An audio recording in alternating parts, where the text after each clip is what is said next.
केंद्रीय मंत्रिमंडळाची आज दुपारी 1 वाजता बैठक. विधेयक आणि धोरणात्मक निर्णयांवर चर्चा होणार. पंतप्रधान नरेंद्र मोदींचा विद्यार्थ्यांकरता एक नवा व्हिडिओ संदेश. परीक्षा सुधारणा विधेयक संसदेत मंजूर झाल्याची दिली आहे माहिती.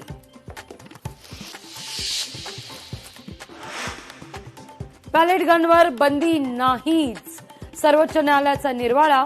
पॅलेट गन वापरासंदर्भातील कायदेशीर तरतुदी बदलल्या जात नाहीत तोवर तिच्यावर बंदी घालता येणार नाही, न्यायालयाचं स्पष्टीकरण.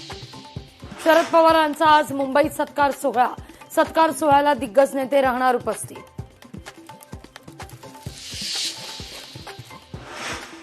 भाजपच्या अनेक पदाधिकाऱ्यांचा आज शिवसेनेत प्रवेश. प्रवेशाकडे सगळ्यांच्याच नजरा. पुन्हा फोडाफोडीचं राजकारण.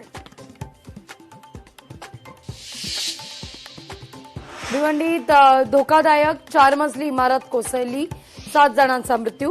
काही जण ढिगाऱ्याखाली अडकल्याची भीती. अमरावतीच्या नांदगाव खंडेश्वर तालुक्यामध्ये ढगफुटी सदृश पाऊस. नदी नाल्यांना पूर.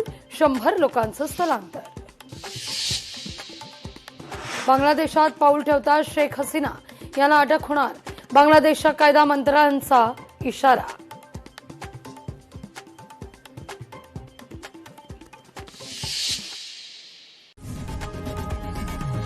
लोकशाही मराठी ऐका, पहा, जागरूक रहा.